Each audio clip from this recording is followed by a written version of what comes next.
I hope आप सब बहुत अच्छे होंगे।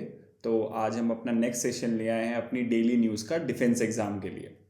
अब यार मैं हर सेशन की स्टार्टिंग में ज़रूर बताता हूँ, इस बार भी बताऊँगा भाई, कि डिफेंस एग्ज़ाम में करंट अफेयर्स बहुत ज़्यादा इंपॉर्टेंट हो जाते हैं, क्योंकि इन एग्ज़ाम्स के अंदर आपका जैसे एनडीए, सीडीएस, एफकैट, आपका कोस्ट गार्ड का एग्ज़ाम, इन सब एग्ज़ाम के अंदर बहुत प्रिडिक्टेबल करंट अफेयर्स आते हैं और किसी को जिसको एक्सपीरियंस है इन एग्ज़ाम का आराम से प्रिडिक्ट कर सकता है बहुत क्लोजली। तो मैं भी वही कर रहा हूँ इस सीरीज़ के अंदर। जितने भी साल मैंने वन डे एग्ज़ाम्स दिए हैं और उन्हें क्लियर करा है, सिलेक्शन ली है, वो सारा एक्सपीरियंस मैं आपके साथ शेयर कर रहा हूँ। तो स्टार्ट करते हैं इस सीरीज़ को। ये बहुत ही इफेक्टिव सीरीज़ है, मैं हर बार बताता हूँ। तो देखते हैं आज के न्यूज़पेपर में क्या है आप लोगों के लिए। ठीक है, यस सर, स्टार्ट करिए। ओके, तो भाई आज के पहला न्यूज़ है हमारी, Google pledges $15 billion for AI hub in Andhra, it's latest its largest outside US, है ना। तो ये एक न्यूज़ है, इसके बारे में देखते हैं आपको क्या पता होना चाहिए। यार आंध्र प्रदेश की आपकी जो कैपिटल है, सबसे पहले वो क्लियर होना चाहिए क्या है आपको। वो है आपकी अमरावती। अब था क्या 2014 में, 2014 में आप लोगों को पता होना चाहिए कि तेलंगाना और आंध्र प्रदेश का डिवीजन, सेपरेशन हो गया था। पहले पूरा आंध्र था और उसके बाद तेलंगाना बन गया। एक्चुअली हम बहुत पहले जाएं तो इंडिपेंडेंस के बाद आपका तमिलनाडु, आंध्र और तेलंगाना ये पूरा एक ही एरिया था। उसके बाद आंध्र प्रदेश बना। Andhra was the first state divided on the basis of language. Language के बेस पे पहला स्टेट था जो डिवाइड हुआ था, कि लैंग्वेज बेसिस बना उसका, कि सेम लैंग्वेज के लोग आंध्र एक अलग प्रदेश मांगने लगे। अब आपको लैंग्वेजेस भी पता होनी चाहिए, तो जो जो कनेक्टेड चीज़ें मैं बता रहा हूँ। अब जितना मुझे पता है, जितना मुझे याद आ रहा है, केरला में प्राइमरी लैंग्वेज मलयालम बोली जाती है, तमिलनाडु में तमिल बोली जाती है, आंध्र प्रदेश में क्या बोली जाती है, कर्नाटका में कन्नड़ बोली जाती है, आंध्र प्रदेश में क्या बोली जाती है मुझे नहीं याद, पर आप लोग बताना यार, मुझे सच में ही नहीं याद था याद, बट शायद थोड़ी बैड मेमोरी है। तो ये चार बेसिक मेजर लैंग्वेजेस जो साउथ में बोली जाती है, आप जैसे मेरे को याद आएगा सेशन में आगे बताऊंगा, ठीक है। तो आंध्र में लैंग्वेज अलग बोली जाती थी, इसलिए वो लिंग्विस्टिक बेसिस पे डिवाइड हो गया। उसके बाद 2014 में भी यही दोबारा हुआ कि लैंग्वेज और कल्चरल डिफरेंसेस की वजह से तेलंगाना डिवाइड हो गया, ठीक है। तो 2014 में दिक्कत आई कि कैपिटल क्या रखे। दोनों का कैपिटल पहले क्या था, हैदराबाद। हैदराबाद कैपिटल था। अब हैदराबाद तो चला गया तेलंगाना में, तो 10 साल के लिए हैदराबाद दोनों का कॉमन कैपिटल रहा, क्योंकि एकदम से आप कैपिटल चेंज तो नहीं कर सकते, सारी एडमिनिस्ट्रेटिव बिल्डिंग पूरा सिस्टम वहाँ पे है। 10 साल मतलब 2024 के बाद आपका ऑफिशियल कैपिटल अमरावती ही है अभी। पहले ये लोग प्लान ला रहे थे कि एक लेजिस्लेटिव कैपिटल अलग रखेंगे, एक एग्जीक्यूटिव कैपिटल अलग रखेंगे, एक एडमिनिस्ट्रेटिव कैपिटल, ऐसा कुछ ला रहे थे, लेजिस्लेचर अलग, एग्जीक्यूटिव अलग, और ये अलग अलग कैपिटल। बट अब अमरावती है। अब अमरावती को कैपिटल बनाया है तो भाई इसको डेवलप भी करना पड़ेगा। तो इसी के लिए बहुत सारे प्लान, सेंटर भी हेल्प कर रही है इनकी, आंध्र भी पिच कर रहा है पूरे वर्ल्ड को अपनी चीज़ें। तो यहाँ पे अमरावती के अंदर एआई सिटी बनाने का प्लान चल रहा है। Quantum city, first quantum city बनाई जा रही है यहाँ पे। तो ये सब चीज़ें आपको पता होनी चाहिए, क्योंकि क्वांटम सिटी वाली न्यूज़ तो इम्पॉर्टेंट भी है ना, बोल भी सकता है किसी ना किसी एग्ज़ाम के अंदर। अब यहाँ पे हाँ ठीक है, तो बोल भी सकता है किसी एग्ज़ाम में क्वांटम सिटी कहाँ बनाई जा रही है, आंध्र प्रदेश के अंदर, आपकी अमरावती के अंदर। अमरावती के अंदर अभी भी नहीं, पहले भी काफ़ी इन्वेस्टमेंट हो चुकी है। काफ़ी लोग इसे फेल्ड सिटी भी बोलते हैं, क्योंकि इसमें पहले भी इन्वेस्टमेंट हुई थी, बट इतना ज़्यादा उसका हेल्प मिली नहीं सिटी को ड्राइव करने के लिए। तो अब सेंटर इसमें काफ़ी ज़्यादा इन्वेस्ट कर रहा है, और अब देख रहे हो आप भाई, यूएस के बाद सबसे बड़ा एआई हब बनाना जा रहा है गूगल यहाँ पे, इतनी ज़्यादा इन्वेस्टमेंट के साथ। तो ये बातें आपको पता होंगी यार। वो लैंग्वेज ज़रूर बताना मेरे को कौन सी, मतलब मेरे को याद है, मैं ऐसे भूल जाता हूँ, है ना नाम। आंध्र प्रदेश में क्या है, मलयालम, कन्नड़, तमिलनाडु में तमिल, पता नहीं भाई, बताना मुझे, है ना, ध्यान नहीं आ रहा।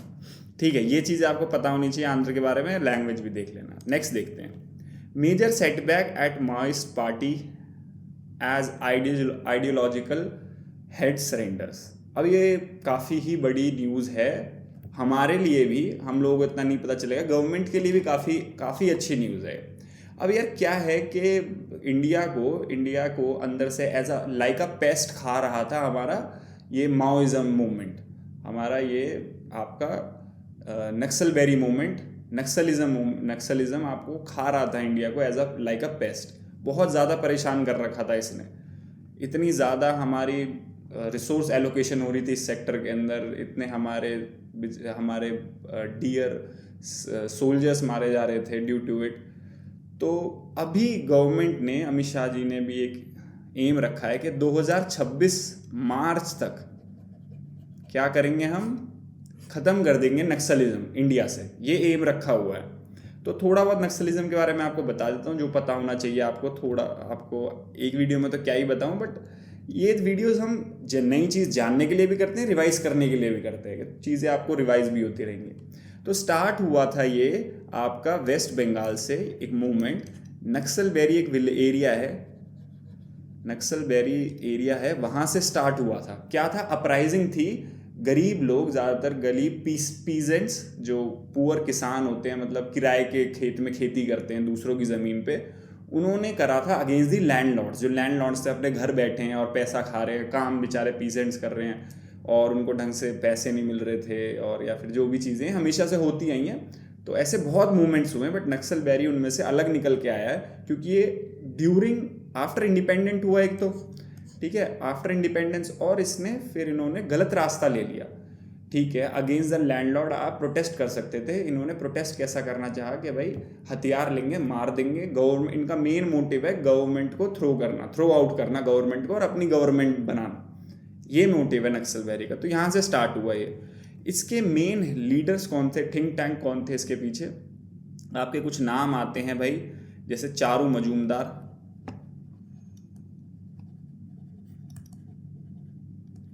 ठीक है, कानू सान्याल, ये नाम है ना, ये थोड़े फेमस नेम्स है, नक्सलबेरी के साथ हमेशा जुड़े रहेंगे, इन्होंने आइडियोलॉजी दी थी। अब नक्सलबेरी को माओइज्म भी कहते हैं, नक्सलिज्म को माओइज्म भी कहते हैं, क्योंकि जो आइडियोलॉजी है वो माओइज्म की है। मतलब माओ जेडैंग एक लीडर थे, he was also cruel leader from China. उनकी थिंकिंग थी कि भाई ऐसे कुछ नहीं होगा, जेडैंग और लिख देता हूँ, ऐसे कुछ नहीं होगा, आपको अपना हक लड़के लेना पड़ेगा, गवर्नमेंट को थ्रो करो, वो आपकी बात नहीं मान रही, गरीब लोग सारे इकट्ठे हो जाओ, हथियार ले लो, गवर्नमेंट को थ्रो करो और गुरिल्ला वॉरफेयर करो। गुरिल्ला वॉरफेयर, सालों सालों तक की लड़ाई लड़ो गवर्नमेंट से, छुप छुप के इधर उधर होके उनको हटाओ और अपनी गवर्नमेंट बनाओ। ये आइडियोलॉजी थी, यही आइडियोलॉजी ये फॉलो कर रहे थे नक्सलिज्म। अब इनकी एक पार्टी भी बनी, सीपीआई, मार्क्सिस्ट एक पार्टी थी। सीपीआई मार्क्सिस्ट के ही ये लोग थे, चारू मजूमदार, कानू सान्याल। अब इन लोगों ने कहा हम तो वेपन लेंगे, वेपन का रास्ता लेंगे, तो ठीक है फिर भाई अपनी पार्टी बना लो। तो पार्टी बनी CPI, Marxism and Leninism, ML, Marxism Leninism. Marxist Lenin कौन थे, ये भी थिंकर्स थे, इनकी भी आइडियोलॉजीज थी कुछ, थोड़ी इतनी ज़्यादा खराब आइडियोलॉजी, खराब तो मैं किसी आइडियोलॉजी को नहीं बोलूँगा, बट वायलेंट नहीं थी इतनी ज़्यादा आइडियोलॉजी, इतनी माओइज्म की थी। ये भी कहते थे कि भाई रिवोल्ट करो, बहुत सारी चीज़ें। तो ये पार्टी बैंड है इंडिया से, ये पार्टी है राइज टू द नक्सलिज्म को राइज इस पार्टी ने दिया था, ठीक है। ये थोड़ा सा बैकग्राउंड हो गया। अब अभी क्या हुआ है, मेजर सेटबैक क्या हुआ है माओइस्ट पार्टी में, कि यार ऑब्वियसली जब तुम बहुत ही ज़्यादा रिगरस तरीके से गवर्नमेंट पीछे पड़ी हुई है नक्सलिस्ट के, एक टाइम था जब एक एरिया को, ये जो मैप देख रहे हो आप, इसको रेड कॉरिडोर बोलते हैं। रेड कॉरिडोर क्यों बोलते हैं, क्योंकि ये ना रेड सॉइल वाला एरिया है, यहाँ पे ज़्यादातर रेड सॉइल मिलती है, तो इसको रेड कॉरिडोर बोला जाने लगा। अब इस पूरे एरिया में नक्सलिज्म था, बहुत भयंकर नक्सलिज्म, देख रहे हो 2007 की इमेज है। इस दौरान हमारा पीएम आपके मनमोहन सिंह जी ने ये भी बोला था कि it is the biggest threat to internal security of our country, ये फेमस उनका सेइंग थी उस टाइम पे, it is the biggest threat to our country, या फिर biggest threat to internal security, Naxalism.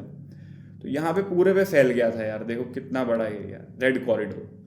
अब हालात कैसे हैं, क्योंकि आपकी जब से नेक्स्ट गवर्नमेंट आई है उन्होंने बहुत ज़्यादा क्रैकडाउन करा है। और देखो 2013 से ये आपका इंडिया टुडे ग्रुप का एक वो है, तो इसको मैं यूज़ कर रहा हूँ, आई होप उन्हें दिक्कत नहीं होगी, है ना, एजुकेशन के लिए यूज़ कर रहा हूँ। तो इस 2013 में क्या हाल था और अब क्या हाल रह गया है, बहुत ही ज़्यादा मेजर इफेक्ट पड़ा है, बहुत ही ज़्यादा। कुछ ही एरियाज में नक्सलिज्म रह गया है, अगर मैं आपको बताऊं वो कुछ एरियाज कौन से, जैसे छत्तीसगढ़ के अंदर भी गिने चुने एरिया हैं, लिखूंगा क्या, जैसे कि आपका बस्तर हो गया, जैसे कि आपका गुड़चिरौली हो गया, गुड़चिरौली आपका महाराष्ट्र के अंदर है ना, आपका और क्या हो गया, मतलब यही कुछ 2 4 5 डिस्ट्रिक्ट है जो बहुत ज़्यादा ही सीवियर केसेस हैं जिसके अंदर। बाकी इतना अब सीवियर रह नहीं गया और इसको भी ख़त्म करने पे गवर्नमेंट तुली हुई है। आपका बीजापुर हो गया आपका, और मैं यहाँ पे लिख देता हूँ, सुकमा हो गया, सुकमा बीजापुर, ये सब छत्तीसगढ़ में, यहाँ पे अभी है, महाराष्ट्र में भी है थोड़ा बहुत, आपका तेलंगाना में भी है। ये जो देख रहे हो आप, ये ट्राई जंक्शन ही है एक तरह से, महाराष्ट्र का, तेलंगाना का और छत्तीसगढ़ का। ये ट्राई जंक्शन है ना, जो यहाँ पे tri junction of Maharashtra, Chhattisgarh और तेलंगाना, यहाँ पे अभी नक्सलिज्म है थोड़ा बहुत, थोड़ा वेस्ट बंगाल में भी है, थोड़ा उड़ीसा में भी है थोड़ा बहुत। तो ये चीज़ें आपको पता रहेंगी तो काफ़ी बढ़िया रहेगा भाई। तो अभी क्या हुआ है, अभी जो इनके एक बहुत बड़े लीडर थे, मल्लोजुला, वेणुगोपाल राव, उनको क्या बोला जाता है, सोनू, प्यार से सोनू उर्फ सोनी, एलियास सोनू, मतलब ऐसी नाम जो सोनू, 70 ईयर के आसपास थे वो, उन्होंने सरेंडर कर दिया है ना, और उनकी पूरी ब्रिगेड ने सरेंडर कर दिया, 60 मेंबर कुछ हैं वो, तो उन्होंने सरेंडर कर दिया है। तो ये बहुत बड़ी बात है, बहुत बढ़िया भाई, ये चीज़ें आपको पता होंगी तो बहुत बढ़िया रहेगा। नेक्स्ट देखते हैं, new NSG hub in Ayodhya to boost counter terrorism response, से शाह। अभी क्या था, हमारी एनएसजी का जो हमारी एक सुप्रीम फोर्स है, इंस्टीट्यूशन है, I would say it is an supreme institution of our country for protecting our internal security, ठीक है, उनका राइजिंग डे था। तो जैसे कि आर्मी डे होता है, नेवी डे होता है, ऐसे इनका राइजिंग डे था। कब होता है एनएसजी का राइजिंग डे? 14 अक्टूबर, एवरी ईयर 14 अक्टूबर को इनका कल था। तो उसी स्पीच में यहाँ पे बोल रहे थे अमित शाह जी कि एक और नया हब ला रहे हैं एनएसजी का।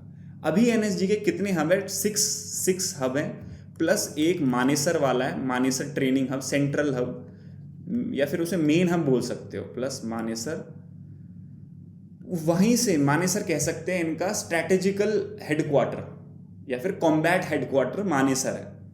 बाकी जो मेन हेडक्वार्टर है, एडमिनिस्ट्रेटिव हेडक्वार्टर्स, वो है आपके दिल्ली के अंदर ही है, ठीक है। 6 कहाँ पे आपका? बॉम्बे में है, बॉम्बे लिख रहा हूँ, सॉरी मुंबई लिखना चाहिए, बॉम्बे में, अहमदाबाद, जल्दी जल्दी क्या, कैलकाटा के अंदर है आपका, चेन्नई के अंदर है आपका, ठीक है। तो यहाँ लिखूँ क्या, लिख देता हूँ फिर, और आपका जम्मू में भी है, जम्मू, ठीक है, कैलकाटा, पुराने नेम क्यों लिख रहा हूँ मैं सारे, कोलकाता क्यों नहीं लिख रहा, हैदराबाद में भी है, sorry for my hand writing, ठीक है, चेन्नई के अंदर है।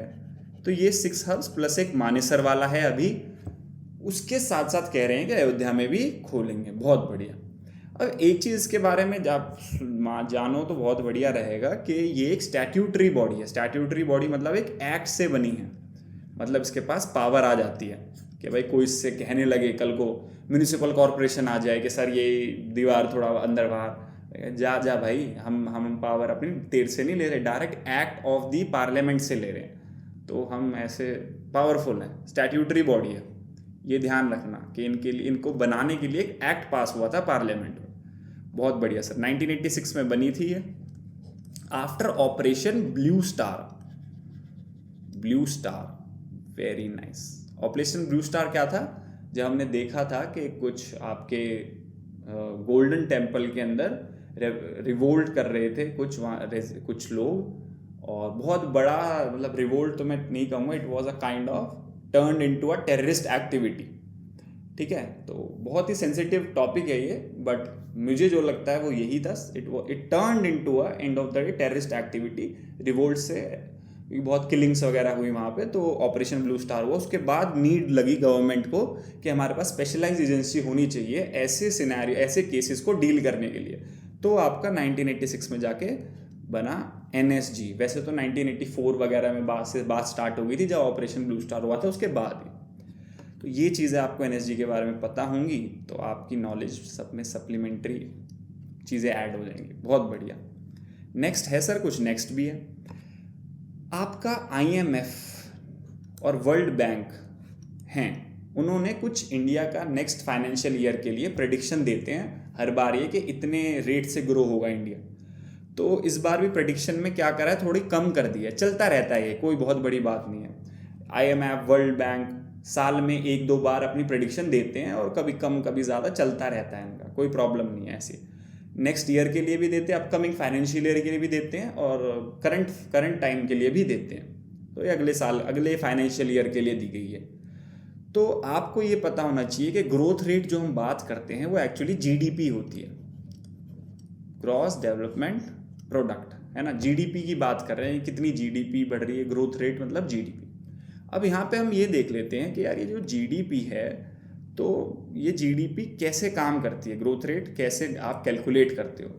इंडिया में GDP कैलकुलेट करता है NSO, नेशनल स्टैटिस्टिक ऑफिस, जो कि मिनिस्ट्री में आता है MOSPI, ministry of statistical programming, MOSPI, statistical program and intelligence. तो जो भी कैलकुलेशन का सर्वे वगैरह निकालना होता है MOSPI में उसका बहुत काम होता है। जैसे कि आपका पॉपुलेशन सर्वे वगैरह हो गया, वो भी MOSPI करता है। तो उसका NSO, नेशनल साइंटिफिक ऑफिस, ठीक है, NSO उसका मेन, क्या कह रहा हूँ मैं, नेशनल स्टैटिस्टिकल ऑफिस, NSO।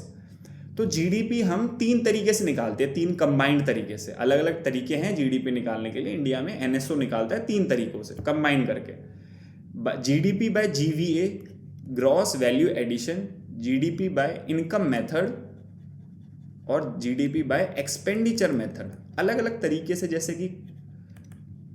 कि भाई सबके पढ़ने का तरीका अलग होता है, GDP भी ऐसे ही अलग अलग तरीके से निकाली जा सकती है।